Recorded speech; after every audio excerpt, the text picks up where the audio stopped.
wanted to really tie in emotion Yeah. into You something say I we're could young and we're wild. Hopes are anxious, child. Just calm yourself down.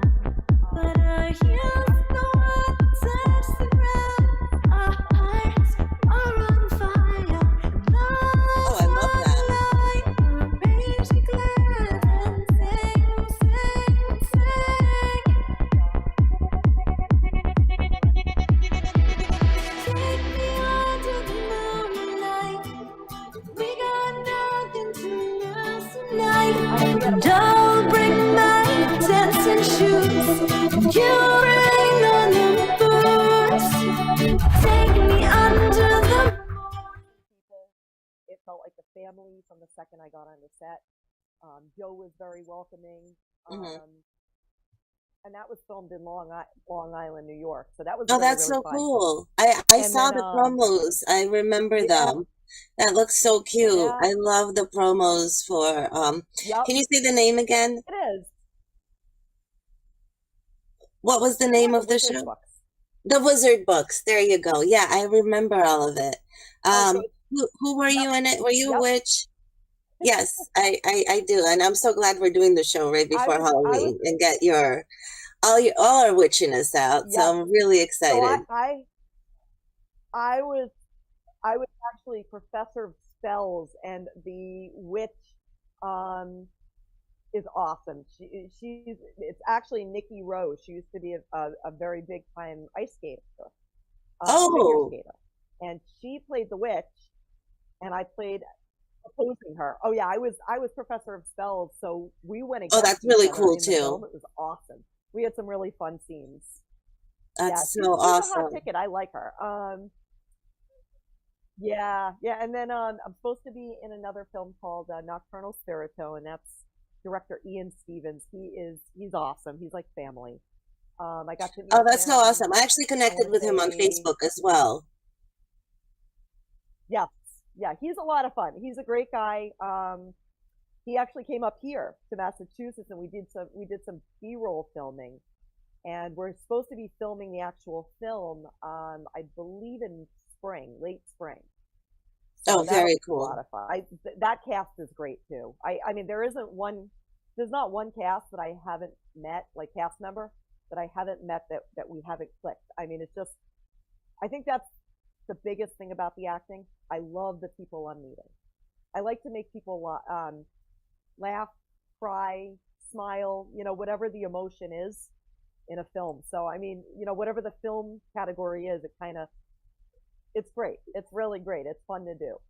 You go with it. I love it. And we are live. So yay. Yes. Welcome, welcome, welcome everyone. Thank you for tuning in.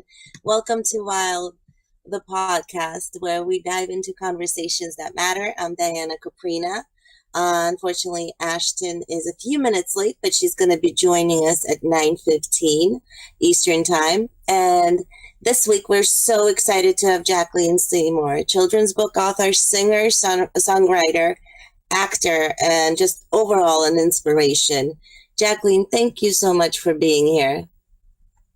Thank you, Diana. Honestly, this is a pleasure. I'm so excited. We're actually averaging 50,000 views per episode. So I just wanted to mark that and just say how grateful we are for everyone that's tuning in, supporting us right here on W.I.L.D, the podcast, airing on Jess TV, Roku TV, 101 TV, NCG Television Network, Fire TV, Instagram, Facebook, YouTube, and of course, www.jessfm.ca. W.I.L.D, the podcast is proudly sponsored by W.I.L.D, the nonprofit dedicated with a mission of eradicating domestic violence and envisioning a better tomorrow for our future. For more information, please visit wildthenonprofit.com, sponsored by Wild Homes and Gardens magazine, and including a new theme song by Jacqueline Seymour, Rick Slavato, and Victor Grimmon. And again, thank you to our viewers. Your support is why we do it. Stay tuned as we dive into what we love doing right here on W.I.L.D. Jacqueline, I'm so excited that you're here. And before we get even started, I want to say how we actually met. And I met you, I don't even know how, it was COVID time. It was crazy. And I had a friend who was interested in modeling at the time, and I just went with her to the tryouts for the runway, and we did all that. And next thing I know, they're like, "Oh, you want to walk in it?" And I said, "Sure, why not?" And the next thing I know, it just kept growing bigger and bigger. And then there you were as the singer. And then you brought in Arthur Wahlberg, and that was just something else. Yes, yeah, good people all around. Honestly, I love paying it forward. I love giving back. Whether it's, singing, writing, producing, or acting. I mean, they all tie together, and there's always a way you can find a way to pay it forward to people, especially with children. And Yeah. I think there's not enough of that in this, in the world. I think there's really not enough of that. I completely agree with you. I think we're really lacking those safe emotional spaces and conversation, and just having those open conversations that can be tough or whatever. We don't have those safe spaces. It's not really welcoming. Exactly. And it's, when we were there, you were so welcoming. You were such a sweetheart. Oh, from the second we met. I mean, we even got a cool picture together. We did. We really did. So I should have pulled it up and sent that. Oh, yes. I wasn't even thinking. I was so excited with everything you have going on, and you have a lot. And it's going to be a mouthful for me to say, so I'm going to give you the mic and let you just run with it, because it is a lot. And I'm curious, after you're done, if you can explain to our viewers how you're able to even connect it all, because when you say it, it's just like, what? How? Yeah. And never mind that you're a mother, and everything else, right? Yes. A woman living. Yep. Oh yeah. Yep. Proud mom whose daughter just went off to college. My son does masonry. He owns his own company. So I mean, it's crazy. It's kind of crazy that I'm at the stage where I'm kind of like an empty nester now. So it's like, whoa, what do I do? Do I go off running to acting and have my freedom or whatnot? Do we go on more vacations? It's kind of cool, but at the same time, I miss that the motherly surrounding with my daughter here, and it's great having my son around, though. I do love that, and I get to see my daughter every other weekend or so, which is wonderful.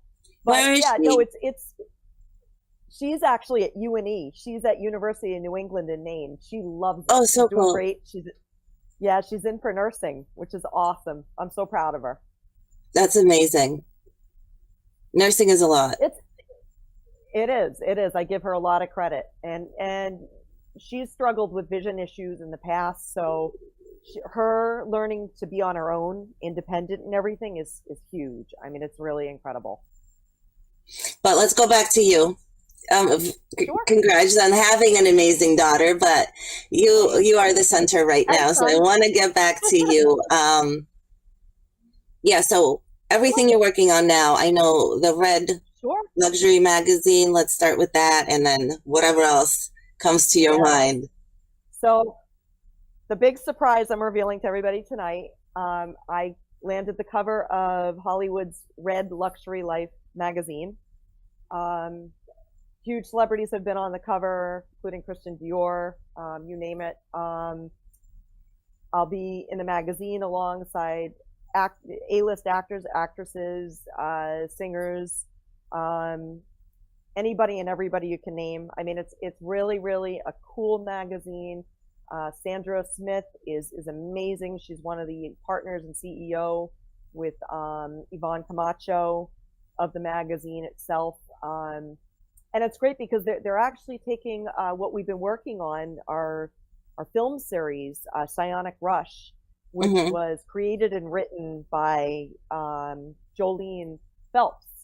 And we're working with Templegate Films currently, Rick Valentine, composer and producer. And we're going to be producing this incredible series. and they're putting that in the magazine too, which will be really great. Great. Oh, that is amazing. That is such coverage. That is dream exposure. I wanna snap. I wanna clap. I wanna do a little dance. And speaking of dancing, you're also singing, right? And writing the songs. Yes, no, I am. I do the lyrics for all of my songs. Oops. Excuse me, sorry. You're good. I've been doing too much singing. But yeah, I write the lyrics for all of my music, my songs, the vocal melodies and whatnot. We really got together and collabed on this one song, Nothing to Lose. Rick had sent me the instrumental, and I immediately flipped over and said, look, I have the perfect lyrics and vocals I'm going to do for this, and I really can't wait to work with you. And then we found a phenomenal producer that really pulled it all together and gave us two incredible balanced versions. One of them, Victor really pulled it together with an acoustic version and a dance version. So we have two to choose from for the film series, which is really awesome. Oh, that is so cool. I want to hear the acoustic version. Oh, now you got me even more intrigued. Yes. Yeah, I'm happy to play around with the songs for the theme show. So we don't have really a theme song for the show or anything that I'm like, oh yeah, this represents us. And I heard your track and it was just upbeat, and I'm like, it's so hopeful. I'm feeling the lyrics, which you wrote yourself. Did you write the lyrics? I did. I like to say that that it was a collaboration. It was a real collaboration with Rick and Victor too. And the one thing I love about the song lyrics the most, and the whole feel of the song, is that, you know, coming out of a time that was really, really tough with everybody, you know, with COVID and everything, it gives the vibe and the belief that things can be positive again. You know, things can go back to having that great vibe and excitement in your life and getting out and doing and succeeding. And there's not a huge amount of positivity right now, especially in our country and whatnot. And I think that's where music is so strong. Music really, really, really lifts people out of hard times. It helps with illnesses. People that are ill listen to, great music, something that means something to them. Mm-hmm. Words are always pulled out of music. So I think that's really where I love this song so much, because the lyrics, they're probably, I don't want to say this because I don't want to insult anybody else I've worked with, but honestly, they're probably my favorite lyrics that I've. Do you have some of the lyrics memorized? Can you just recite them without singing if you don't want to sing them live? I'm not going to make you sing live. I don't know if that's too much. I'm still memorizing it, but hold on, let me see. Just like, I wish I had the lyric sheet. Right?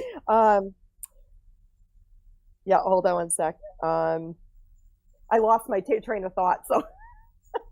That happens to me all the time. Yeah, if I have the music in the background, I can sing it. Hang on one second, I do have the lyrics. So I'm still memorizing it to perform it.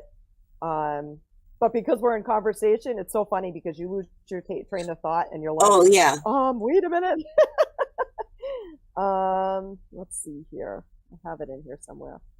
We can even get back to it. I'll pull it up and I'll just. Oh yeah, it does it. Yeah, of course. So, my other question is just going to be, you've come far. So where did you start and how did you come to this point? Because, luxury, am I saying it right? Red luxury, my dyslexia can kick in any moment and I'm going to start blathering. Not a problem. It's a Red Luxury Life magazine. They're wonderful. I love them to death. Between Sandra and Yvonne, they're such wonderful people, and they do so much, not just for celebrities, but I just noticed, throughout the industry, they're really, really wonderful people. She has such a good heart. Sandra has a wonderful heart.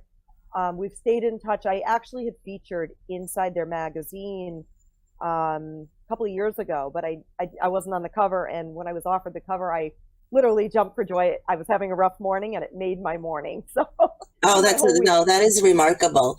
So how did you get there? yeah. Did you always sort of worked in the industry, So or where do you hail from? sure. So what happened with me was many years ago,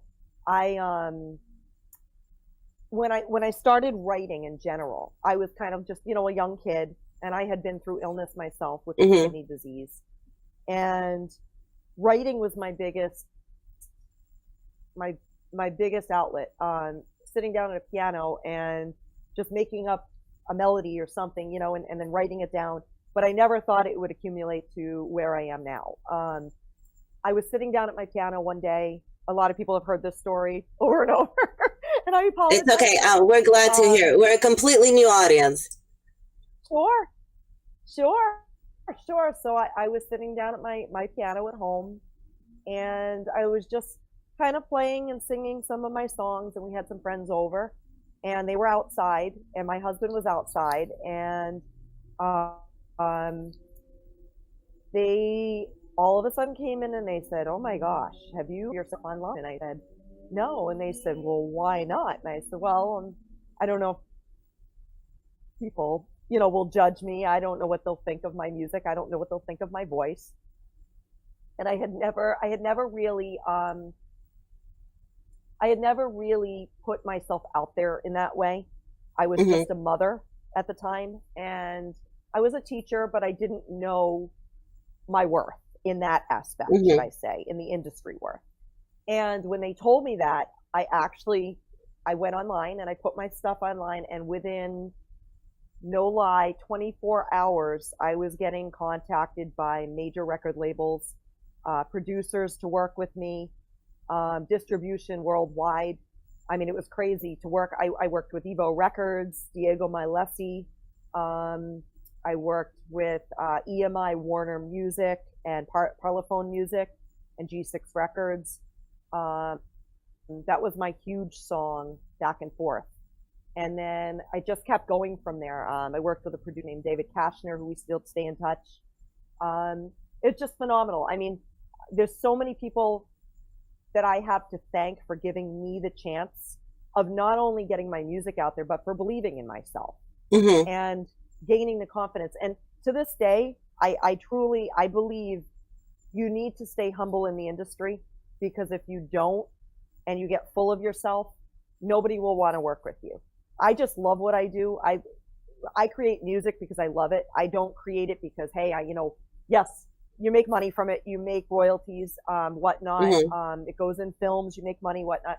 But it's not about so much just, show me the money. It's to me, I'm making other people dance. I'm making other people feel good. I listen to my own music.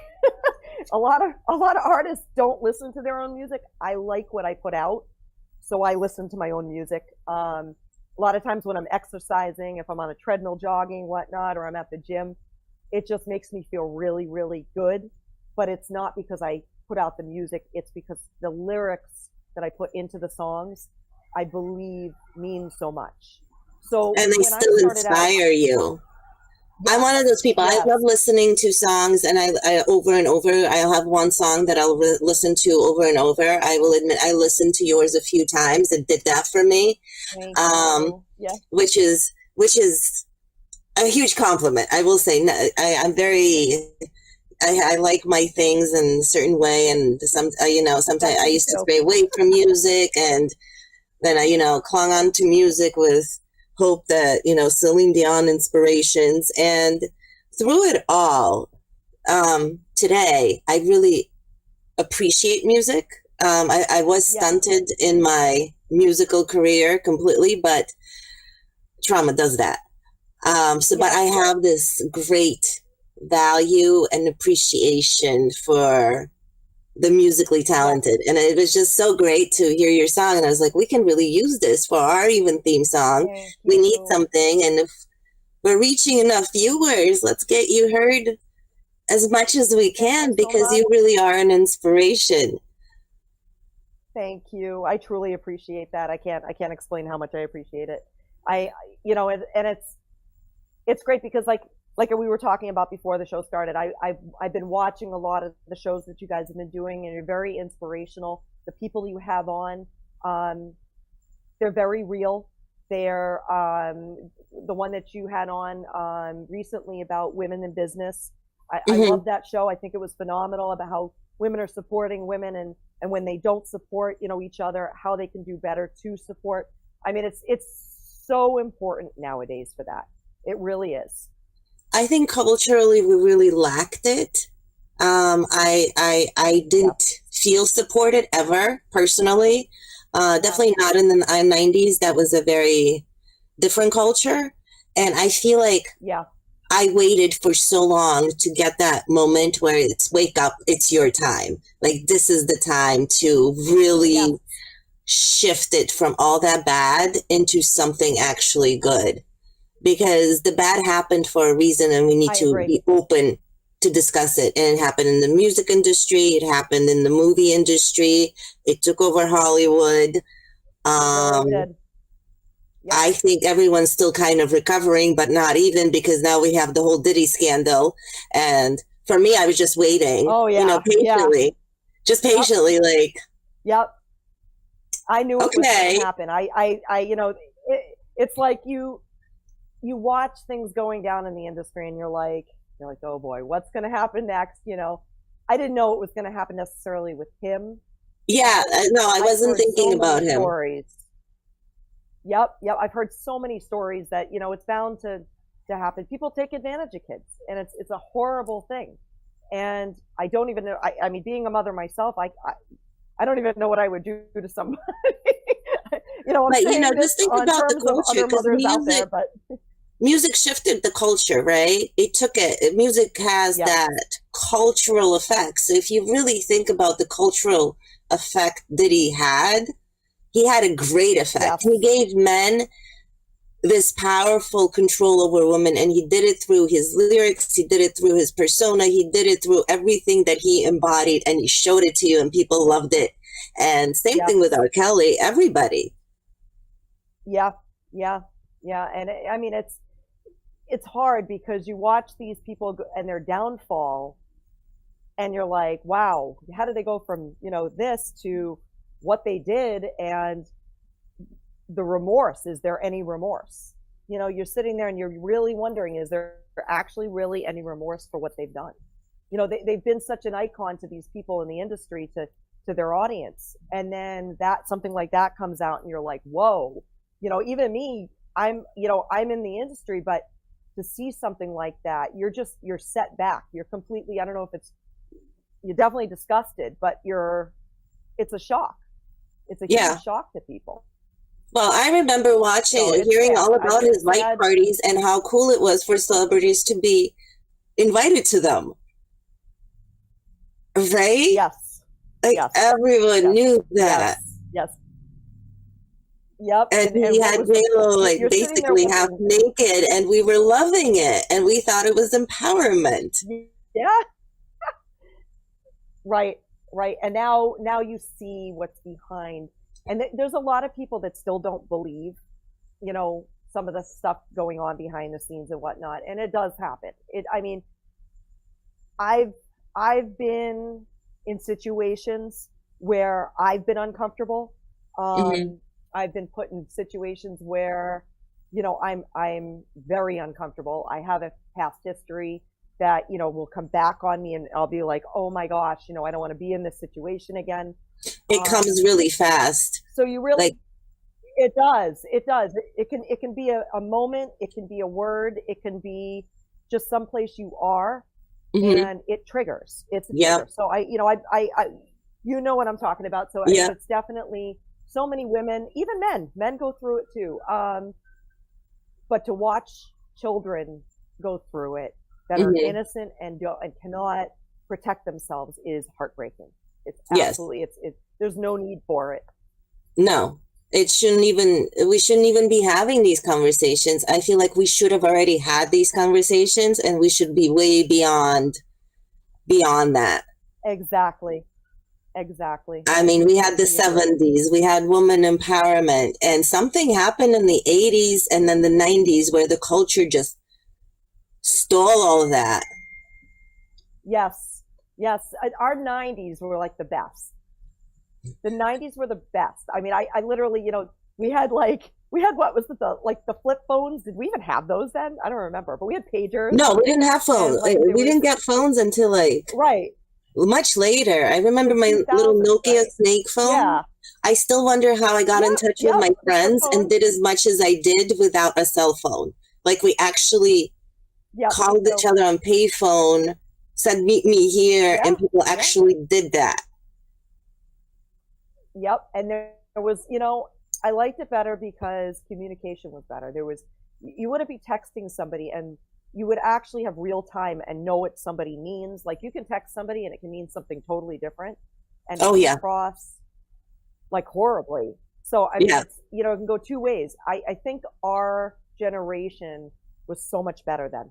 And I mean, I see, with the AI and everything, but now like even AI with, per se, artists.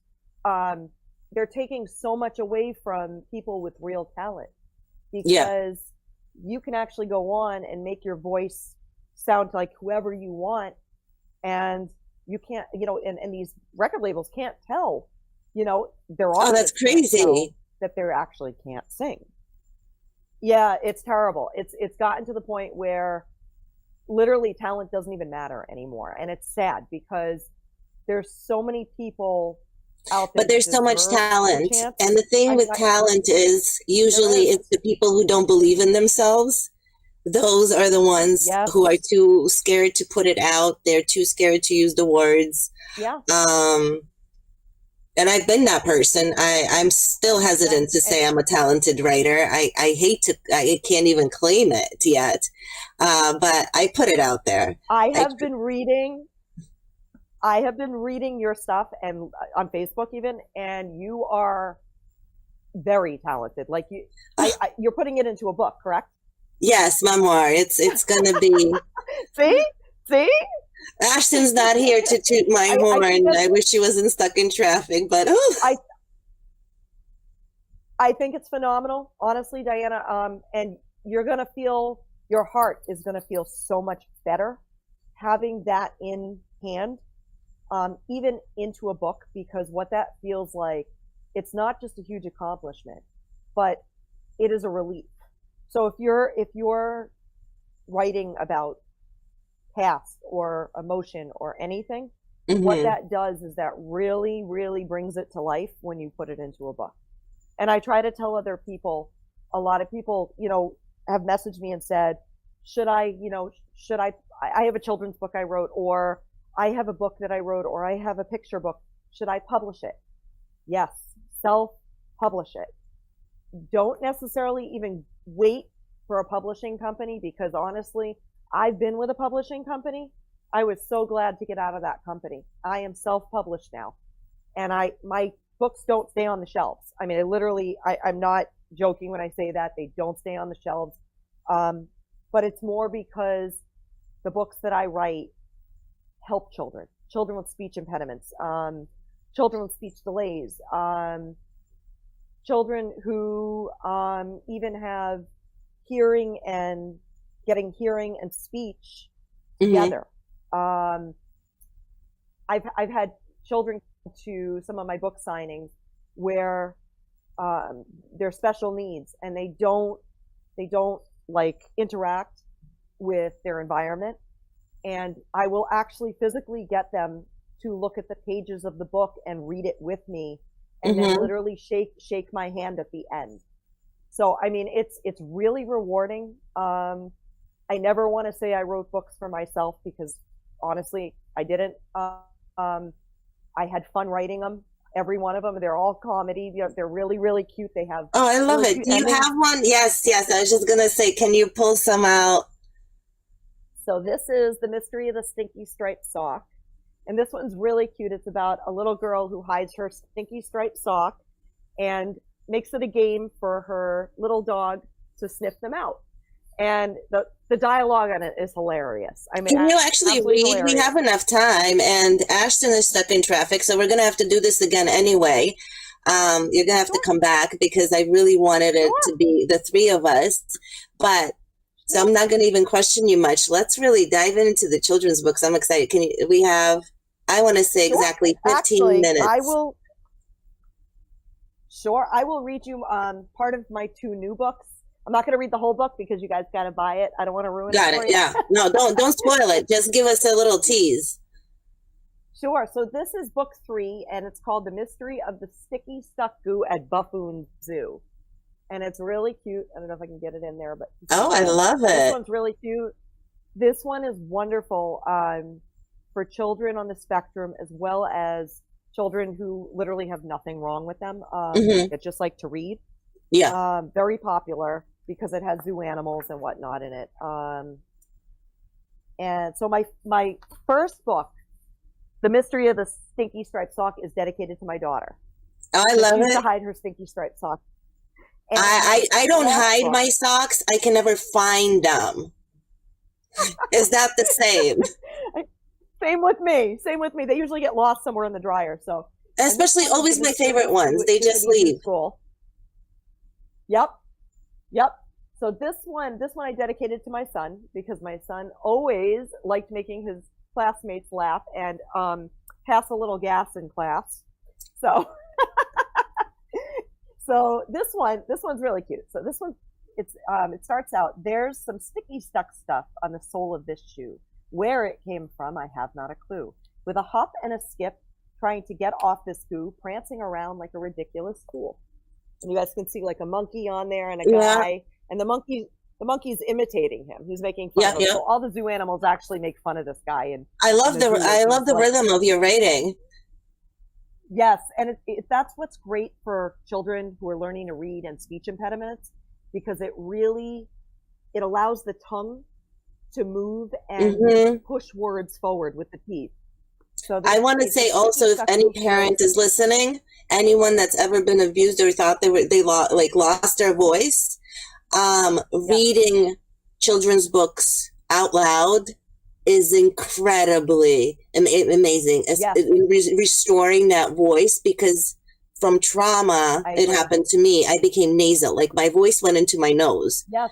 I'm normally not nasal, but for some reason I created this high-pitched masked voice, and I'm still trying to realign it. And what's been helping is really reading books like yours with the rhythm in it that has that flow, and I'm just opening up my mouth and allowing. Yep. Yes. Yep. Yes, it flows. So my 2 children inspired me to write. My daughter still has amblyopia of her right eye, but she doesn't let it hold her back. It's no peripheral vision in that right eye. My husband also has it in his left eye, so it is hereditary. So she's almost totally blind in that right eye, but she has strengthened the left eye to the point where her vision in her left eye is almost good for both eyes. It's really unique. And then my son had a 40% hearing loss when all the way up till 5 years old, and my dad, who is a retired ear, nose, and throat doctor, corrected his hearing to 100%. Oh, wow. So it really, amazing. And instead of like words like car, he would say dar or char. So we realized that he couldn't pronounce words for reading because of his hearing deficiency. Oh, wow. So that's where these really come in important too, for, kids, even on a learning level where they're just getting into reading. My books range anywhere between, I like to say 4 to 10 years old. So my first 2 books actually are for the younger, like a little bit on the younger side. And then my last 2 books stem up higher to the higher numbers, which is really cool.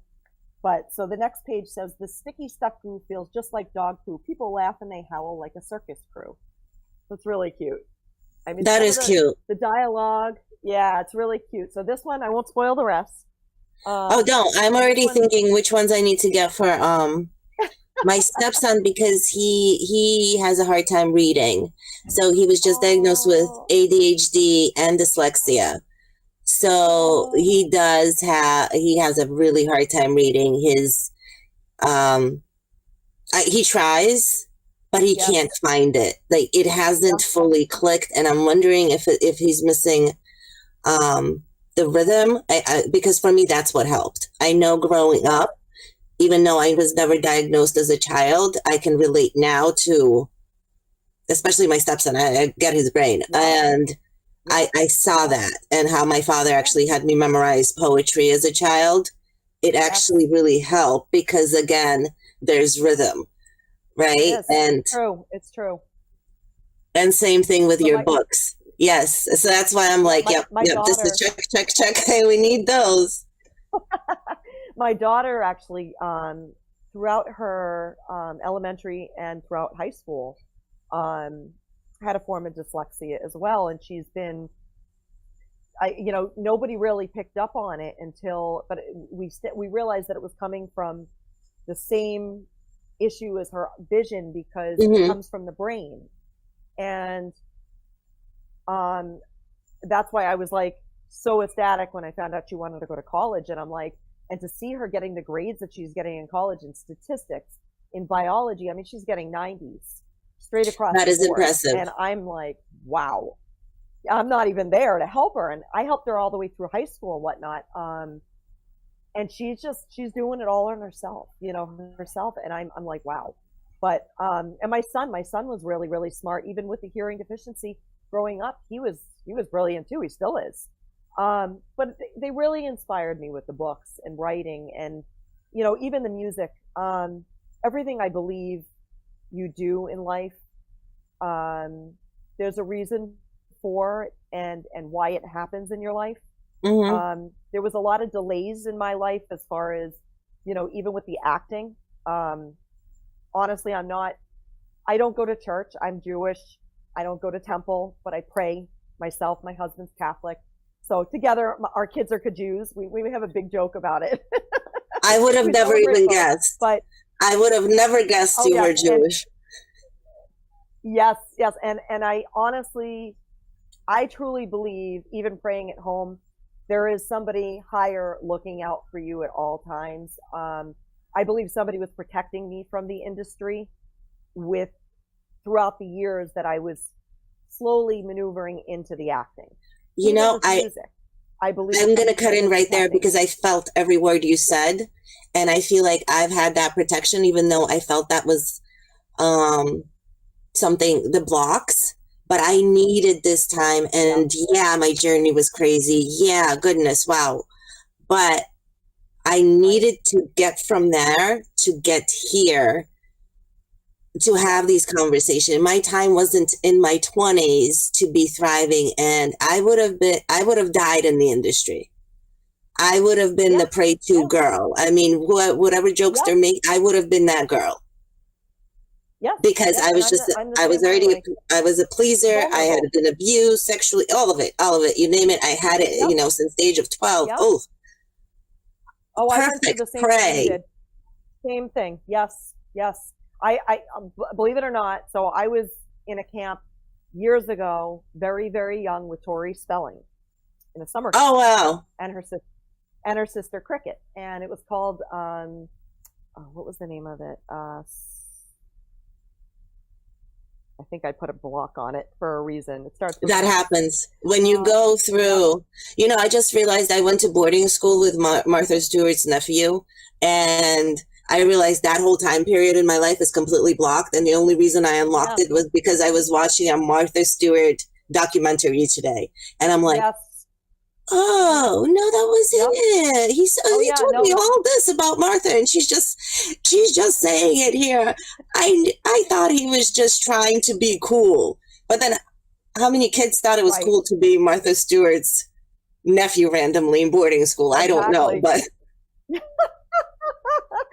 Poor kid. He's probably I'm picked sorry. on. I don't say names. No, I know nothing. No, I hear you. But I went through a time too. I was very young, and I went through similar to what you went through at a very young age. I think I was 8 or 9. That's And even, it's, you know, that's even younger. yeah, yeah, and I still Oh, remember it to this day. He raped a lot of girls, he molested a lot of girls, and thank God for the nurse that was there that called the parents and got us all out of there. That's all I oh, have to wow. say. But I mean, I've come a long way. You know, it hurts your confidence as a kid into adulthood, and it doesn't ever go away in any way, shape, or form. So what you and I do, people like us, we build ourselves up from the inside out in order to get through situations like that and past it. And a lot of people have been through trauma like that. And some people have never come through it. You know, they've never gotten past it. But there's No, a lot because of things, sometimes creativity helps with that. it's hard. It's hard to do it independently. It's hard to get past it because you don't think you're going to be heard, accepted. There's so much Right. shame. There's so much guilt. Um, and So through all that, true. you just want to So be true. accepted. So why acknowledge something that's going to bring that shame back on you? Because no one has ever really taken the side Exactly. of the victims. You deserved it. You asked for it. It Exactly. doesn't matter if you were 10 or it doesn't matter if you were 8 or 12. You went for it. You could have stayed home. You didn't Yep. have to go there. Right. You Right. made that So choice. yes, yes. So it's a very hard situation. I mean, I was at sleepaway camp, so it was 2 months of literally Oh my living hell. God. Oh yeah, and I would bring Was it like a mail summer to the camp? owner. Yeah, oh yeah, Was it like it was a full summer camp, sleepaway camp in Maine. Oh, in Somerset, Maine, that yeah. was the name of it. I always wanted to Somerset. go to one. Yep. It was Somerset camp, and I was there. I think I was one bunk over from Tori Spelling at the time. She went through similar. I don't know exactly what she went through while we were there, but I know that the man was the head of the camp was put in prison for a very long time. It was many girls it happened to. It was a very traumatic thing, but I like to say I made it out alive, and Hmm. it made me stronger to this day. And therefore, I'm able to also give advice to both my kids on how to stay safe. You know, I mean, it's Because so, because you're not going to yeah, approach it now being like you didn't make the right choice. Anything. What exactly. happens is how you deal with the aftermath and how you prepare them for that Thank you. Yes, possibility. so true. Yes, yes. And you know, there's not. I don't like to tell other people how to raise their kids and whatnot, but there's not enough hands-on. When I say hands-on, I don't mean physical. I mean parents being involved with their kids nowadays. Hmm. It has changed so dramatically and drastically that not for the better. That's why when I go back to the 90s and I say they were the best years, it's because, you know, our parents, so many of our parents they were there. You know, there was Yeah. more connection, there was more family oriented things. Nowadays, it's just, you know, the kids are kind of just thrown out into the world, especially with COVID and everything that had happened. Kids don't really know how to function the way we knew how to function back then. And it's sad to watch. And, you know, there's a lot of issues going on where they just, you know, the communication's not there the same way. My daughter and I, and my son and I, we see each other every day, whether Hmm. it's through FaceTime, a conversation on the phone, texting, whatnot. There is never a missed day of communication. And there is never a day or literally a day or a night I don't tell my kids I love them, and I Oh, hear it yeah. back. So, you know, that tells you as a parent, hey, I did a good job. You know, I know that I did a good job because they're saying it back to me, and they're not missing a beat. Even if they're mad at me, they're texting it back to me. Even if they hang up on me and they don't Oh, like yeah. what I said, My you know. daughter's like that. Yeah. And it's, Yep, I'm glad because I have to keep myself in check. You know, I didn't grow up with yep, in the most affectionate household. I wasn't hugged. I wasn't told right, love. Love yep, was shown differently for us. yes, And it wasn't, you know, maybe the parenting was a little bit more delayed with like they were from the 60s or the 50s. But again, my parents went through yep, so much as, you know, immigrants from the Soviet Union. So all of right, that, right, you know, yeah, it has to come into account. And so for me, I just have to know better now, right? Yeah. I saw their flaws. They're human. We make them. I'm just, as a parent, now I understand the flaws. I acknowledge them, and I don't repeat them. We only have like 1 minute left, and we really went into this, but we do have your song to hear, and I'm wondering if we can play it right now, even though we have like only 1 minute. But yes, closing statements. Thank you everyone for listening, viewing us. Jacqueline and I went off on our little tangents, but I hope you enjoyed it and you got something out of it. I also, Jacqueline, would love to have you back. We're going to figure out scheduling and make sure Ashton is here too. And once again, everyone, thank you for listening for W.I.L.D, the podcast. Airing on Just TV, sponsored by Wild Homes and Gardens. And check out our new theme song by Jacqueline Seymour, Lick Slobodo, and who was the last person? Jacqueline, help me out. Victor Grimon. Victor Grimon. Thank you. Everyone, thank you for listening. Have a great night.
It's just me and you.